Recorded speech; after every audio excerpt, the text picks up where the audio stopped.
સંખેડા તાલુકાના એક ગ્રામ પંચાયતના મહિલા સરપંચના પતિ સામે દુષ્કર્મની ફરિયાદ નોંધાઈ છે। ગામની એક મહિલાને આવાસ મંજૂર કરાવી આપવા અને તેનો વેરો ભરપાઈ કરી આપવાની લાલચ આપી સરપંચ પતિ મનોજ સોલંકીએ તલાટી પણ પોતાના ઘરે જ હાજર છે તેમ કહી અને લાભાર્થી મહિલાને પોતાના ઘરે બોલાવી ઉપરના માળે લઈ જઈ મહિલાની મરજી વિરુદ્ધ તેની સાથે દુષ્કર્મ આચરી અને કોઈને કહીશ તો જાનથી મારી નાખવાની ધમકી આપી હોવાની ફરિયાદ પીડિતાએ સંખેડા પોલીસ મથકમાં નોંધાવતા સંખેડા પોલીસે દુષ્કર્મનો ગુનો નોંધી અને સરપંચ પતિ મનોજ સોલંકીની અટકાયત કરી કાયદેસરની કાર્યવાહી હાથ ધરી છે।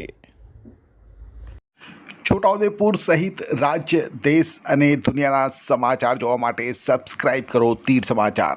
અને બેલ આઇકોન જરૂર દબાવો।